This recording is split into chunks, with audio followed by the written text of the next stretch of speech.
आप लोग 10 क्लास का ऑब्जेक्टिव पढ़ रहे हैं। आज ये तीसरा वीडियो है पार्ट 3। आज हम लोग पढ़ेंगे क्वेश्चन नंबर 51 से। दो वीडियो में हम लोग 25 और दूसरे में 50 पढ़ लिए हैं। आज पढ़ेंगे हम लोग 51 से। 51 क्वेश्चन क्या है? 455 और 442 का एचसीएफ क्या होगा? 455 और 42 का एचसीएफ क्या होगा? तो सिंपल सी बात है, एचसीएफ निकालना है तो 455 हो गया और आपका 42 हो गया। इससे पहले जो मैंने बताया था वह भाग बी से बनाया था और आज मैं आपको गुणनखंड बी से भी बता दे रहा हूं। आप दोनों यूज कर सकते हैं। अगर आपको भाग विधि से मन है तो भाग विधि से मसा निकालिए, गुणनखंड विधि से मन है तो गुणनखंड विधि से मतलब मसा निकालिए। यह देखिए गुणनखंड विधि, जैसे किसी को कटाना है तो आपको मालूम है कि 2 से कटेगा 21, फिर 3 से कटेगा 7×21।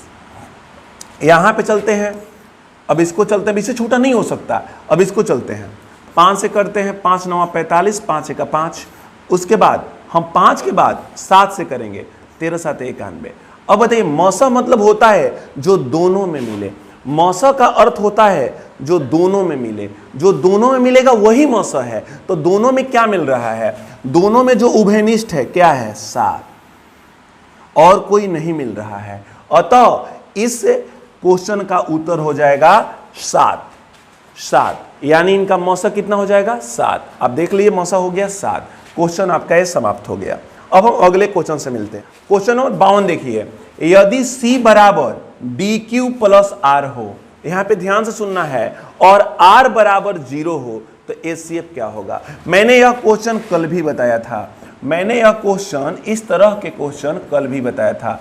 जब यह 0 हो और आपसे पूछेगा कि एचसीएफ क्या होगा, तो इसका सीधा उत्तर यहाँ पे जो है वही हो जाएगा। यहाँ पे डी है इसलिए डी होगा। और कल था इस तरह से BQ प्लस R, और उस समय R बराबर 0 था। तो यहाँ पे एचसीएफ क्या होगा? तो यहाँ पे एचसीएफ होगा आपका B, और यहाँ पे एचसीएफ क्या होगा? आपका D। इस तरह से कोई भी क्वेश्चन हो अगर इस प्रारूप में हो तो आपको अगर आपको R बराबर 0 दे तो ऑप्शन हमेशा मौसा का वही होगा जो यहाँ पे भाजक है। जो भाजक है वही आपका मौसा होगा। चलिए इस क्वेश्चन का उत्तर समाप्त हो गया। अगले क्वेश्चन से मिलते हैं। अगला क्वेश्चन, क्वेश्चन नंबर 53। अगला क्वेश्चन, क्वेश्चन नंबर 53। किसी परिमेय संख्या P/Q का दशमलव प्रसार कब शांत होता है? दशमलव प्रसार कब शांत होता है? परिमेय संख्या का दशमलव प्रसार कब शांत होता है? नीचे दिए गए कथनों में से सही कथन चुने जबकि Q का अभाज्य गुणनखंड। Q देखिए बाबू, यह P है और यह Q है। यहां पे Q है आपका हर, और हमेशा हम जांच करते हैं हर से ही। तो आपका अभाज्य गुणनखंड, किसका अभाज्य गुणनखंड? हर का अभाज्य गुणनखंड। 3 के घात m 7 के घात m के रूप में हो तब, 1 के घात n 3 के घात m के रूप हो तब, 2 के घात n 5 के घात m के रूप में हो तब। तो इसका उत्तर हो जाएगा 2 के घात n और 5 के घात m के रूप में होगा। उस स्थिति में कोई भी परिमेय संख्या का दशमलव प्रसार शांत होगा। यह नहीं होगा, ऋणात्मक नहीं होता है, तो यह नहीं होगा और यह सही है। तो अगर कभी भी पूछा जाए कि P/Q के रूप में कोई भी भिन्न है, कोई भी भिन्न संख्या है, तो उसका दशमलव प्रसार शांत कब होगा? तो तब होगा जब उसका हर 2 के घात n और 5 के घात m के रूप में होगा तब होगा, या 2 के घात n के रूप में होगा तब होगा, या 5 के घात m के रूप में होगा तब होगा। चलिए तो इसका आंसर होगा C। क्वेश्चन नंबर 54 पे चलते हैं। यहां पे लिखा हुआ है यदि x बराबर P/Q हो, यानी x कोई पूर्णांक है, संख्या है या भिन्न है, उसके बदले में दिया गया है वो किसके बराबर है? P/Q के बराबर है। एक परिमेय संख्या है जहां Q, इस प्रश्न को थोड़ा सा ध्यान दीजिएगा, जहां Q के यहाँ पे जो यहाँ पे लिखा हुआ पॉइंट को ध्यान रखिएगा। यहाँ पे इस किताब से इसमें फाल्ट है लेकिन पूरा पढ़ लीजिए। Q के घात n S के घात m के रूप का है जहां n और m धनात्मक पूर्णांक है, तब x का दशमलव प्रसार क्या होगा। देखिए यहां पे उससे फाल्ट है, किताब से फाल्ट है। वहां पे आपका होना चाहिए, वहां पे आपको होना चाहिए 2 के घात n और 5 के घात m। अगर इस रूप में दिया है तो इसका दशमलव प्रसार शांत होगा, इस रूप में दिया है तो इसका दशमलव प्रसार क्या होगा, शांत होगा। इसी क्वेश्चन को नीचे दिया गया है, ये सेम टू सेम वही क्वेश्चन है, बस इसमें थोड़ा सा चेंज कर दिया गया है। ऐसे तो ऐसे कभी शब्द हो ही नहीं सकते, इस प्रारूप में कभी शब्द नहीं हो सकते, प्रश्न कभी इस तरह से नहीं हो सकते। उसका मिसप्रिंट है और आपको लिखना है 2 के घात n 5 के घात m, तब इसका दशमलव प्रसार शांत हो गया, यानी x का दशमलव प्रसार कैसा होगा, तो शांत होगा। अब क्वेश्चन नंबर 55 पे चलते हैं। x फिर से सेम टू सेम वही क्वेश्चन, देखिएगा x बराबर p/q एक परिमेय संख्या है, इस प्रकार है कि 2q एक अभाज्य गुणनखंड 2 के घात n 5 के घात m के रूप का नहीं है।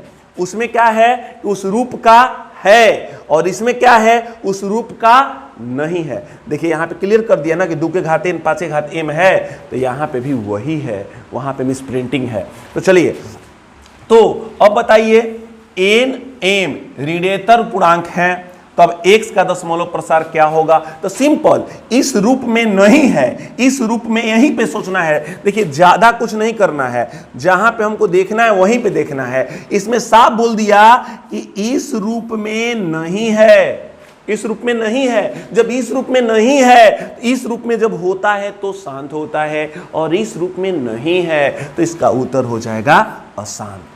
इसका उत्तर क्या हो जाएगा, अशांत। हम अगले क्वेश्चन से मिलते हैं। अगला क्वेश्चन मेरा उससे भी आसान है। अगला क्वेश्चन को देखिए, अगला क्वेश्चन हमारा है क्वेश्चन नंबर 56। क्वेश्चन नंबर 56 क्या है, क्वेश्चन नंबर 56 है निम्नलिखित परिमेय संख्याओं में किसका दशमलव प्रसार अशांत है। अब आपको इसमें बताना है कि इसमें किसका दशमलव प्रसार आपका अशांत है। अब बताना है किसका दशमलव प्रसार अशांत है। तो आपको तो पता है कि इसके हर कितने हैं, 8, और 8 का हम करेंगे अभाज्य गुणनखंड तो हमारा आ जाएगा इस तरह से। यह किसके घात में हर आ गया, यहाँ पे हर किसके घात में आया, तो यहाँ पे हर जो है वह 2 के घात में आया, अतः यह परिमेय है, माने यह परिमेय है। यहाँ पे चलते हैं 455 के पास, 455 के पास चल दिए। तो 455 जो हमारा है 455, इसको हम कटाने लगे डायरेक्टली 5 से, 5 9 45, 5 1 5, फिर 7 से 13 7 91। अब आप हमको बताइए कि यह 5 के तो घात में है, लेकिन उसके अतिरिक्त 7 और 13 भी है, और हमारा गणित कहता है कि सिर्फ एंड सिर्फ हर किसके पद में होना चाहिए भाई, तो हर होना चाहिए तो 5 के घात में, या तो 2 के घात में, या तो फिर 2 के घात में, और या फिर किसके घात में भाई, 2 और 5 दोनों के घात में। अगर इन रूप में है 2 और 5 दोनों के घात के रूप में है तब तो शांत है, अगर इसके अतिरिक्त किसी रूप में है तो शांत नहीं है। तो इसमें हमको यही बताना था कि दशमलव प्रसार अशांत है। तो दशमलव प्रसार किसका अशांत है, यह 2 और 5 के घात में है तो इसका शांति होगा। यह 50 है तो 5 से कट जाएगा, आपको 5 से भी कट जाएगा, 5 से भी कट जाएगा, तो बचा में 10 बच जाएगा, और 10 जो है उसका दशमलव प्रसार शांति होगा। यानी यह भी शांत, यह भी शांत, यह भी शांत। तो किस पे अशांत है, तो बी पर। इसका असली उत्तर हो जाएगा आपका बी। अब अगले क्वेश्चन से चलते हैं, मिलते हैं। अगला क्वेश्चन देखिए क्या है। अगला क्वेश्चन बहुत ही आसान, बहुत ही आसान अगला क्वेश्चन है, क्वेश्चन नंबर 57। प्रत्येक भाज्य संख्या को किन संख्याओं के गुणनफल के रूप में व्यक्त किया जा सकता है। भाज्य संख्याओं को गुणनफल के रूप में व्यक्त करना है। कौन संख्या को, भाज्य संख्या को। अब बताइए कि यह भाज्य संख्या है तो आप तोड़ते हो किससे, तो किससे तोड़ोगे भाई, 3 से तोड़ोगे, 15। तो 3 क्या है, 3 क्या है, अभाज्य संख्या। 3 क्या है, अभाज्य संख्या। फिर से तोड़ोगे तो 5 से, या 3 से भी कर सकते, 3 5 15। तो फिर क्या है, 3 क्या है, अभाज्य संख्या है। तो यानी हम भाज्य संख्या को किसमें तोड़ते हैं, तो याद कर लीजिए कि हम भाज्य संख्या को किसमें तोड़ते हैं, तो अभाज्य संख्याओं के गुणनफल के रूप में। किसमें तोड़ते हैं बेटा जी, किसमें तोड़ते हैं, बताइए आप किसमें तोड़ते हैं, अभाज्य संख्याओं के गुणनफल में। भाज्य संख्या को किसमें तोड़ा जाता है, तो भाज्य संख्या को हमेशा अभाज्य संख्याओं के गुणनफल में तोड़ा जाता है। अगला क्वेश्चन से मिलते हैं, बहुत ही आसान क्वेश्चन है। अगला क्वेश्चन से मिलते हैं। अगला क्वेश्चन फिर से वही क्वेश्चन जो आप रोज बनाते हैं। यहां पे लिखा हुआ है 0.33 के रेकरिंग को परिमेय संख्या के रूप में बदलने पर प्राप्त होता है। इसको परिमेय संख्या में बदलेंगे तो क्या प्राप्त होगा। बड़ा ही आसान क्वेश्चन, इसको परिमेय संख्या में बदलने पर हमें क्या प्राप्त होगा। तो देख लीजिए हमारे पास है 0.33 रेकरिंग है इस पे। अब हमको बनाना है, मैंने आपको कल ही बताया था, बहुत ही बोल्डली बताया था कि बेटा जी एक बार पूरा लिख लो, जो है उसको पूरा लिख लो। पूरा आपने लिख लिया, ठीक है। मैंने कहा दशमलव हटाओ, 1 दशमलव के बाद 2 अंक है, 2 0। फिर मैंने कहा माइनस लगाओ, माइनस लगा दिए। रेकरिंग जितने पे है उसको छोड़कर जो जो बचे उसको लिखो। तो रेकरिंग जितने पे है उसको छोड़ने के बाद हमारे पास बच गया 0 दशमलव खाली बच गया, 0 और दशमलव बच गया। मैंने कहा दशमलव हटेगा 1 आएगा। दशमलव के उधर कोई सदस्य है तो नहीं है, तो हम यहाँ पे कुछ भी नहीं करेंगे और हमारा आंसर हो जाएगा 0.33। यानी 33 में से 0 को घटाएंगे तो बच जाएगा खाली 33, और 100 माइनस 1, 100 में से 1 को घटाएंगे तो बच जाएगा 99। हमारा ये छोटा हो सकता है 33 छोटा हो सकता है 3 से, 3 से कटाएंगे 33 को, 33 से का 33 और 33 तिहाई 99 नहीं हो सकता है। यानी 33 से 99 3 बार में कट जाएगा, इसलिए इसका ऑप्शन हो जाएगा ए, 1/3। बड़ा भी छोड़ सकते थे, बड़ा भी छोड़ सकते थे, लेकिन आपको मालूम है कि भिन्न को हम छोटा करते हैं, भिन्न को सरल करते हैं, तो यहां पे भिन्न को सरल कर लीजिए और आपका ऑप्शन हो जाएगा ए। अगला क्वेश्चन है किसी प्राकृत संख्या n के लिए, प्राकृत संख्या n के लिए, यहां पे ध्यान से सुनिएगा, बड़ा जबरदस्त क्वेश्चन, आप इसको अच्छी तरह से जानते हैं। किसी प्राकृत संख्या n के लिए, n एक प्राकृत संख्या, प्राकृत संख्या मतलब 1 2 3 4 5, इसमें से कोई भी हो सकता है। तो n एक प्राकृत संख्या है। प्राकृत संख्या के लिए 6 के घात n, 6 के पावर n अंक 0 पर समाप्त हो सकता है, हाँ या ना। 6 के घात n 0 पर समाप्त हो सकता है, हाँ या ना। तो इसका उत्तर होगा नहीं। इसका उत्तर क्या हो जाएगा डियर स्टूडेंट, इसका उत्तर क्या हो जाएगा, इसका उत्तर हो जाएगा नहीं। इसका उत्तर क्या हो जाएगा, इसका उत्तर हो जाएगा नहीं। एक लड़का बोला सर कैसे, n एक प्राकृत संख्या है तो इसको मान लेते हैं 1 2 3 4, कुछ भी मान सकते हैं, प्राकृत संख्या है भाई, तो मैं रखना चाह रहा हूं 6 के घात 1, तो 6 के घात 1 करेंगे तो रिजल्ट 6 आएगा। 6 के घात 2 करते हैं तो रिजल्ट 36 आएगा। 6 के घात 3 करते हैं तो रिजल्ट 216 आएगा। आप यहाँ पे सबको देखिए, सबके इकाई स्थान पे क्या आया है, 6 आया है, और उसने कहा कि इकाई स्थान पे 0 आना चाहिए। तो बताइए 0 आ सकता है, तो 0 नहीं आ सकता है। तो इस तरह से डियर स्टूडेंट्स आपको पता हो गया कि किसी भी प्राकृत संख्या n के लिए 6 के घात n अंक 0 पर समाप्त नहीं हो सकता, और आपका आंसर होगा नहीं।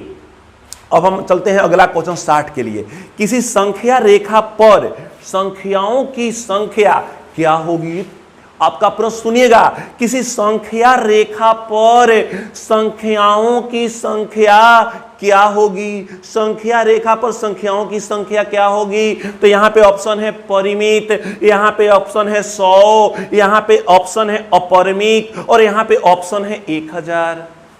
अब डियर स्टूडेंट्स बात को समझिए, परिमित, परिमित मतलब जिसे गिना जा सके, अपरिमित जिसे गिना नहीं जा सके। तो संख्या रेखा पर संख्याओं को गिना नहीं जा सकता है, वह प्लस की ओर भी अनंत तक और माइनस की ओर भी अनंत तक लिखा जा सकता है, अतः गिना नहीं जा सकता है। और गिना नहीं जाने को क्या कहते हैं, गिना नहीं जाने को कहते हैं अपरिमित। अपरिमित मतलब वैसी संख्याएं जिन्हें गिना नहीं जा सके। तो जिन्हें गिना जाता है उसे परिमित कहते हैं। तो इसका उत्तर क्या होगा? अपरिमित। यानी संख्या रेखा पर अनेकों संख्याओं को लिखा जा सकता है। इसका उत्तर हो जाएगा, ध्यान रखिएगा, क्या हो जाएगा? अपरिमित। अगला क्वेश्चन से मिलते हैं 61। निम्नलिखित में से कौन सी संख्या अपरिमेय संख्या है? अब इस ऑप्शन को ध्यान से देखना है और बताना है कि इसमें कौन सी संख्या जो है अपरिमेय संख्या है। इसमें कौन सी संख्या जो है अपरिमेय संख्या है, आपको सिर्फ इतना ही बताना है। इसमें कौन संख्या अपरिमेय संख्या है? तो आप सिंपल तरीके से समझ पा रहे होंगे कि 25 है अंडर रूट, तो करनी से बाहर हो जाएगा तो वो भाई परिमेय हो जाता है।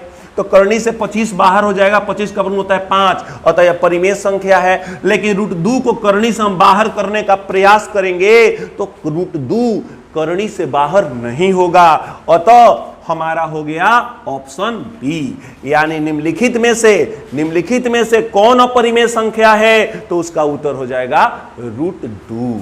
अगला क्वेश्चन से मिलते हैं। यहां पे बड़ी ही interesting question, under root A B अगर अपरिमेय संख्या है तो under root A plus under root B कैसी संख्या होगी? तो डियर स्टूडेंट, ए गुणे रूट बी बराबर ए बी होता है। यह अपरिमेय संख्या है। मान लेते हैं कोई इसमें परिमेय भी हो सकता है, लेकिन परिमेय और अपरिमेय का गुणनफल होता है अपरिमेय। तो अब बताइए कि इनका योगफल क्या होगा? तो इनका योगफल भी होगा अपरिमेय। जब उनका गुणनफल अपरिमेय है तो उनका योगफल भी क्या होगा? अपरिमेय। तो इसका उत्तर हो जाएगा आपका अपरिमेय। इस तरह से क्वेश्चन ध्यान रखिएगा। अंडर रूट ए बी अगर अपरिमेय संख्या है, यानी दो संख्याओं का गुणनफल अगर अपरिमेय संख्या है तो उनका योगफल क्या होगा? तो उनका योगफल भी अपरिमेय संख्या होगा। अब हम चलते हैं अगले क्वेश्चन की ओर। अगला क्वेश्चन मेरा उससे भी आसान है डियर स्टूडेंट। अगला क्वेश्चन से मिलते हैं। अगला क्वेश्चन हमारा है एचसीएफ 1 गुणे बी, ठीक है, गुणे एलसीएम ए कॉमा बी। देखिए यहां पे भी कॉमा ही रहेगा।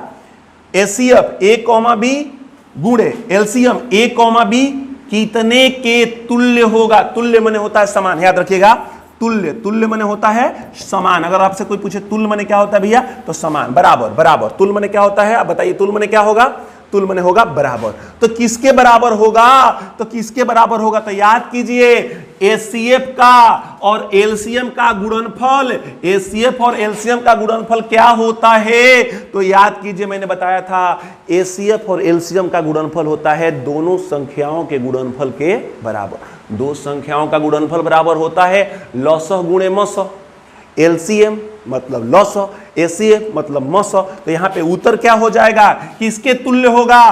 तो ए क्रॉस बी का, यानी ए गुणे बी का। यह आपका ऑप्शन हो गया। यानी एचसीएफ ए बी का, ए बी एक संख्या है, इस संख्या का नाम ए बी है। एचसीएफ ए बी का गुणे एलसीएम ए बी का, दोनों का गुणनफल किसके तुल्य होगा? ए गुणे बी के तुल्य होगा। ए गुणे बी के तुल्य होगा। अगला क्वेश्चन से मिलते हैं, क्वेश्चन नंबर 64। अगर P एक अभाज्य संख्या, ध्यान रखिएगा, P क्या संख्या है? अभाज्य। P क्या संख्या है? P एक अभाज्य संख्या है, ध्यान रखिएगा। अभाज्य संख्या मतलब हो गया 3, अभाज्य संख्या मतलब हो गया 5, अभाज्य संख्या मतलब हो गया 7। तो एक अभाज्य संख्या है तो उसका रूट किस प्रकार की संख्या होगी? तो अभाज्य संख्या का वर्गमूल हमेशा अभाज्य ही होता है, मतलब हमेशा अपरिमेय ही होता है। मतलब उन संख्याओं को हम करनी से मुक्त नहीं कर सकते। तो यहां पे आपका अभाज्य संख्या है, इसका उत्तर होगा अपरिमेय संख्या। इसका उत्तर क्या हो जाएगा डियर स्टूडेंट्स? इसका उत्तर हो जाएगा अपरिमेय संख्या। इसका उत्तर क्या हो जाएगा? अपरिमेय संख्या। देखिए अब हम मिलते हैं क्वेश्चन नंबर 65 से। एक परिमेय और अपरिमेय संख्या का योग क्या होगा? याद रखिएगा, मैंने क्या बोला था कि चोर और साधु का मित्रता होगी तो वो हमेशा क्या कहलाएंगे? चोर कहलाएंगे। उसी तरह से एक परिमेय संख्या और एक अपरिमेय संख्या का जब दोस्ती होगा तो उस समय भी उसका उत्तर होगा अपरिमेय संख्या। यानी 65 का भी उत्तर क्या होगा?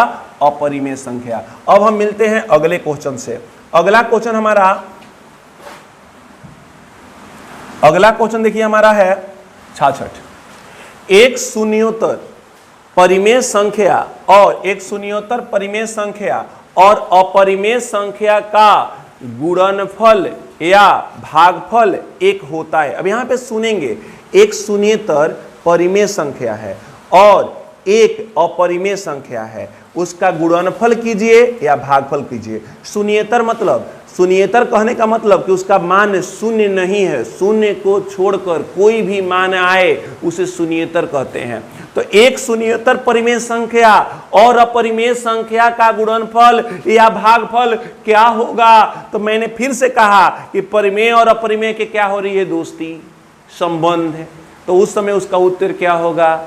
अपरिमेय, क्योंकि मैंने बताया कि चोर और साधु का संबंध वाली बात। तो यहां पे भी परिमेय और अपरिमेय का गुणा ही हो रहा है या भागा ही हो रहा है। तो उस समय रिजल्ट क्या होगा? तो उस समय रिजल्ट आपका होगा अपरिमेय संख्या। क्या रिजल्ट होगा बाबू? अपरिमेय संख्या। क्या रिजल्ट होगा? अपरिमेय संख्या। निम्नलिखित में से पाई क्या है? सिंपल, पाई क्या है? तो पाई अपरिमेय संख्या है। पाई क्या है? तो पाई एक अपरिमेय संख्या है। इसका भी उत्तर होगा पाई एक अपरिमेय संख्या है। अगले क्वेश्चन से मिलते हैं, क्वेश्चन नंबर 68। क्वेश्चन नंबर 68 भी बहुत आसान है। निम्नलिखित में कौन परिमेय संख्या है? यहां पे बताना है कि निम्नलिखित, इसमें जो लिखा हुआ है इसमें कौन परिमेय संख्या है। आपको बस यही बताना है कौन परिमेय संख्या है। कौन परिमेय संख्या है? तो 49 का वर्गमूल हो जाएगा 7 और 64 का हो जाएगा 8। 7/8 हो गया परिमेय संख्या। अब कहीं सर आगे चेक नहीं करेंगे, तो क्यों करेंगे जब हमको पहले में ही प्राप्त हो गया? तो उसने कहा कौन परिमेय संख्या है, करनी से मुक्त करो। परिमेय संख्या का पहचान कहां से आएगी? करनी से मुक्त करो। तो 49 का वर्गमूल हो जाएगा 7 और 64 का हो जाएगा 8। अतः 7/8 एक कैसी संख्या है? परिमेय संख्या है। इसका ऑप्शन हो जाएगा ए। अगले क्वेश्चन से मिलते हैं, क्वेश्चन नंबर 69 में लिखा हुआ है, निम्न में से कौन संख्या अपरिमेय है? इस बार परिमेय नहीं खोजना है, अपरिमेय कौन है? तो देखिए 36 का हो जाएगा, ये जो 36 है तो 36 का हमारे पास हो जाएगा, 36 का हो जाएगा 6, 36 का 6, 64 का हो जाएगा 8। तो यह एक परिमेय संख्या है। लेकिन हमें किसे खोजना है? हमें खोजना है डियर स्टूडेंट अपरिमेय संख्या को। तो हम चलते हैं इसमें, 1 का वर्गमूल 1 होता है, 81 का 9 होता है और यह भी एक परिमेय संख्या है। हम यहाँ पे चलते हैं, √3 को करनी से मुक्त नहीं कर सकते और √5 को भी करनी से मुक्त नहीं कर सकते। तो हमको खोजना था निम्न में से कौन अपरिमेय संख्या है। तो इसका उत्तर हो जाएगा सी, एक अपरिमेय संख्या है, क्योंकि इसे हम करनी से मुक्त नहीं कर सकते और करनी में लिखी हुई सभी संख्याएं अपरिमेय होती है। कब? जब उसे करनी से मुक्त नहीं किया जा सकता है तब। अगला क्वेश्चन है 71। निम्नलिखित में कौन परिमेय संख्या है? निम्नलिखित में कौन, ध्यान सुनिएगा, कौन परिमेय संख्या है? तो √3 कैसी संख्या है बाबू? करनी से मुक्त नहीं होगा, ये तो अपरिमेय है। √5/5 है तो √5 करनी से मुक्त नहीं हो सकता है, इसलिए क्या है? अपरिमेय है। यहां पे देखेंगे √2 से √2 क्या हो जाएगा? कट जाएगा और हमारे पास क्या बच जाएगा? सिर्फ 2। और गिनती की सभी संख्याएं क्या कहलाती है? तो परिमेय संख्या कहलाती है। गिनती की सभी संख्याएं परिमेय संख्या कहलाती है। अतः यहां पे √2 से √2 कट गया, हमारे पास बच गया सिर्फ 2 और 2 क्या है? एक परिमेय संख्या है। और हमें यहां पे यही बताना था कि निम्नलिखित में कौन परिमेय संख्या है। तो उसका ऑप्शन हो जाएगा सी परिमेय संख्या है। आपको एक बता दूं डियर स्टूडेंट, यह कटाया भी जाता है, अगर समान है तो कटाया भी जाता है। जरूरी नहीं कि करनी से बाहर निकाले तभी हो सकता है, एक कट भी तो गया, हमारा काम हो गया। अब चलते हैं क्वेश्चन नंबर 72 के पास। किसके पास चलते हैं? क्वेश्चन नंबर 72 के पास। 72 क्या है समझिए। 72 और भी आसान क्वेश्चन, निम्नलिखित में कौन परिमेय संख्या है? इसमें भी बताना है वही क्वेश्चन कि निम्नलिखित में कौन परिमेय संख्या है, यही बताना है। तो निम्नलिखित में कौन परिमेय संख्या है? तो √7 कैसी संख्या है? तो √7 एक अपरिमेय संख्या है। √7 कैसी संख्या है? तो √7 एक अपरिमेय संख्या है। यहां पे देखेंगे √2 इसको भी करनी से बाहर नहीं निकाल सकते, √7 इसे भी करनी से बाहर नहीं निकाल सकते, तो यह कैसी संख्या है? तो अपरिमेय संख्या है। यहां पे चलते हैं, √3 को भी करनी से बाहर नहीं निकाल सकते, √7 को भी करनी से बाहर नहीं निकाल सकते, तो यह भी कैसी संख्या है?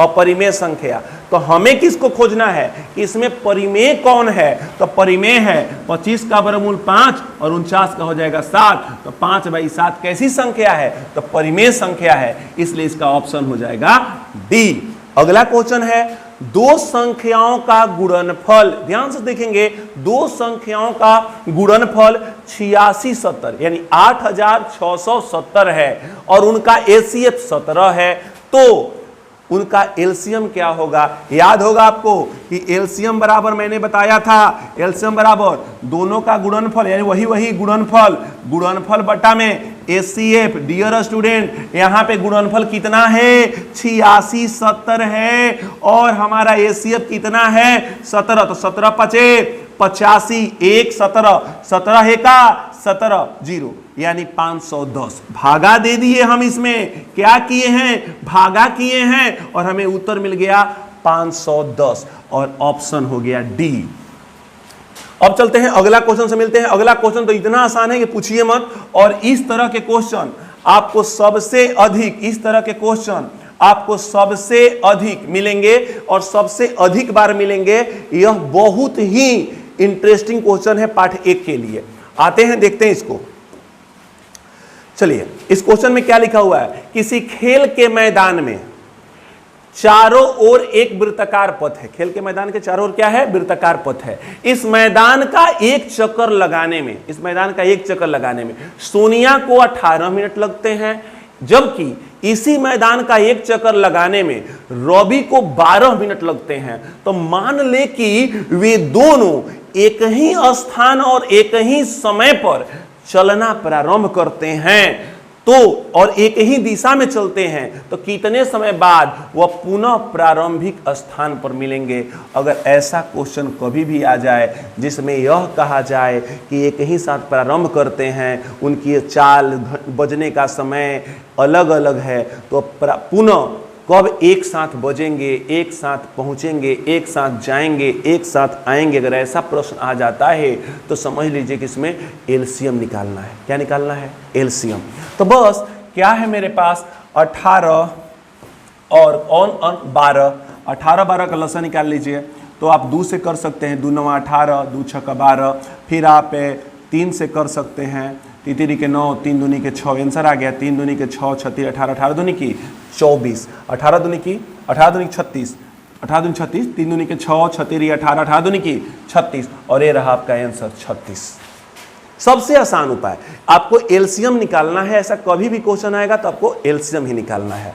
अब अगला क्वेश्चन भी देखिए, उसी तरह का सेम टू सेम क्वेश्चन। देखिए यहाँ पे एक वृत्ताकार पथ पर 3 धावक। अब यहां पे देखिए क्या था, यहां पे दो लोगों में तुलना थी, और यहां पे कितने लोगों में तुलना है? 3 लोगों में। 3 धावक एक ही स्थान से दौड़ना प्रारंभ करते हैं। उसमें 2 लोग दौड़े थे, इसमें 3 लोग दौड़ रहे हैं। तो एक चक्कर लगाने में क्रमशः 3 घंटे, 4 घंटे और 8 घंटे समय लगते हैं। तो बताइए, तीनों को प्रस्थान बिंदु पर पुनः मिलने में लगा समय क्या होगा? मैंने पुनः प्रस्थान बिंदु पर जहां से वो शुरू किए थे वहां पे आने में फिर कितना समय लगेगा? तो सेम टू सेम आंसर। ऐसा क्वेश्चन कभी भी आए तो मैंने इसके लिए क्या उत्तर बताया था? बोलिए बेटा जी। मैंने क्या बोला कि बस कुछ नहीं करना है, आपको एक ही काम करना है, और उस काम का क्या नाम है? बस इसका निकाल देना है आपको लसा।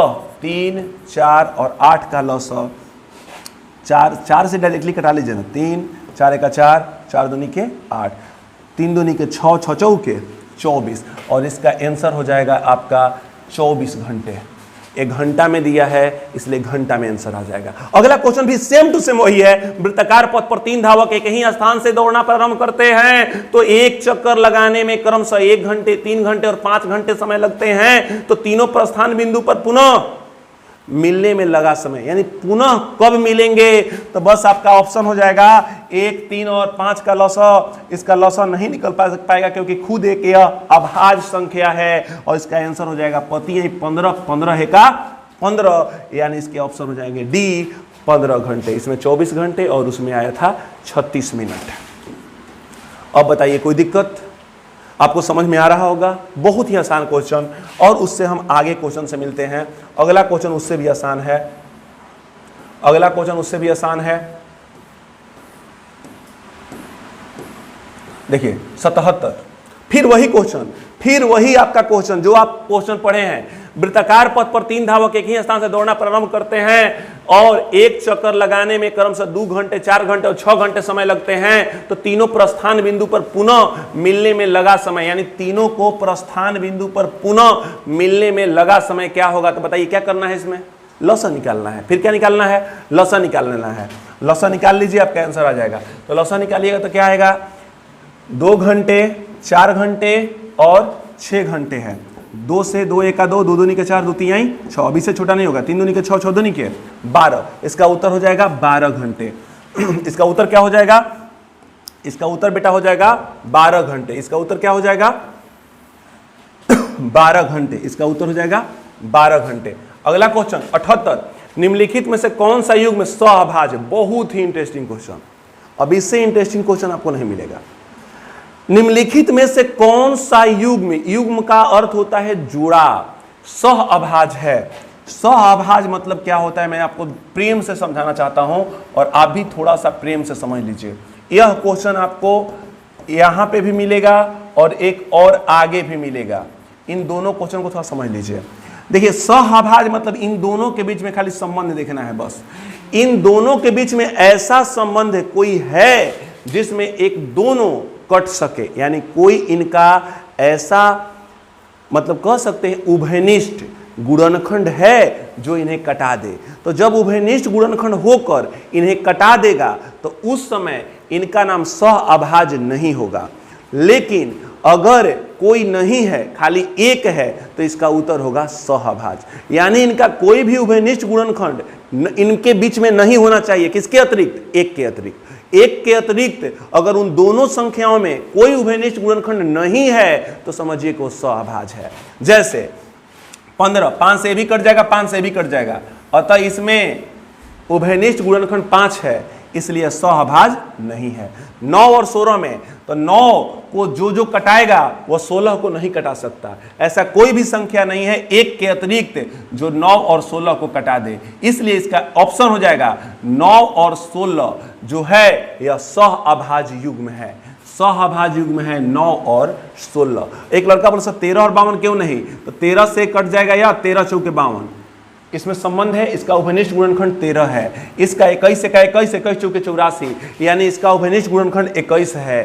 तो उभयनिष्ठ गुणनखंड जिसमें एक के अतिरिक्त कोई नहीं रहता है वही कहलाता है सहअभाज्य युग्म। सहअभाज्य युग्म हो गया आपका। अगला क्वेश्चन से मिलते हैं।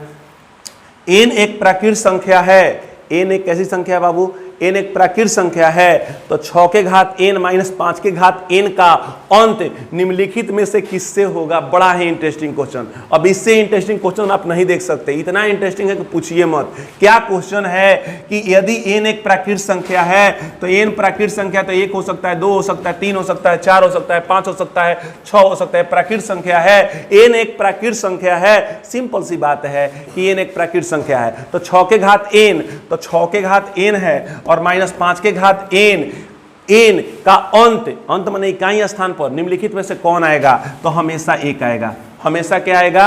1 आएगा। आप सोच रहे होंगे कैसे? आप सोच रहे हो कैसे? तो चलिए n बराबर हमने इतना सारा लिया, मैंने खाली 1 का चार्ज कर रहा हूं, तो 6 1 का 6, 5 1 का 5, तो यानी 6 1 खाली 6 हो जाएगा। 5 के घात 1 होगा तो इसका मान 5 हो जाएगा। इसका आंसर हो जाएगा 1। इकाई स्थान पे क्या आया? 1। अब मैं इस पे जांच कर रहा हूं, दूर रख रहा हूं, तो दूर रखने से क्या हो जाएगा? 6 के घात 2 का मतलब क्या होता है? 36, और 5 के घात 2 का मतलब क्या होता है? 25। 36 में से 25 घटाएगा तो बोलिए क्या आएगा? 36 में से 25 घटाएगा तो क्या आएगा? 11। इकाई स्थान पे क्या है? 1 है। इकाई स्थान पे क्या है? 1। 3 भी रखेंगे तो इसी तरह से इकाई स्थान पे क्या आएगा? 1 आएगा। सदैव n के घात बढ़ाते जाइए, हमेशा इनके अंतर आएगा कुछ भी, लेकिन उसके इकाई स्थान पे क्या होगा? 1। तो ये प्रश्न यही था कि बताइए कि इस तरह का कोई क्वेश्चन हो तो इसका अंत मतलब इकाई स्थान पर क्या आएगा, तो इकाई स्थान पर हमेशा क्या आएगा, 1 आएगा। अब इस क्वेश्चन को देखिए, बहुत ही इंटरेस्टिंग क्वेश्चन, अपने आप में एक खास है। a बराबर 2 के घात 2 गुणे 3 के घात 2 कॉमा हो गया, यानी a एक संख्या है जिसका गुणनखंड इतना है। b के घात 2 के घात n गुणे 5, c बराबर 2 के घात 3 गुणे 5 के घात 2 गुणे 3। बड़ा इंटरेस्टिंग क्वेश्चन है। अब इसका बोल रहा है इसका एलसीएम किनका, तीनों संख्याओं का, एक संख्या का नाम a है, एक संख्या का नाम b है और एक संख्या का नाम c है। तीनों संख्याओं का लॉसा आपका आया है 2 के घात 4, 3 के घात 2 और 5 के घात 2 आया है। तो n बराबर होगा, n बराबर क्या होगा, n बराबर क्या होगा। बड़ा ही इंटरेस्टिंग क्वेश्चन है और इतना इंटरेस्टिंग है कि इसके बारे में आप सोच नहीं सकते, लेकिन मैं आपको बताना चाहता हूं। यह जो क्लास है यह लॉसा ही है, और लॉसा में आप जान लीजिए, लॉसा में क्या होता है, सबसे बड़े घात को चुने जाते हैं। अगर आपसे कोई पूछ दे कि 2 के घात 3 है और ये 2 के घात 4 है तो इसका एलसीएम क्या होगा, या दोनों संख्याएं अलग अलग है, दोनों संख्या क्या है, अलग अलग है, और इसका बोल देंगे कि लॉसा क्या होगा, एलसीएम क्या होगा, तो आपको क्या करना होगा, आपको एलसीएम लिखना होगा।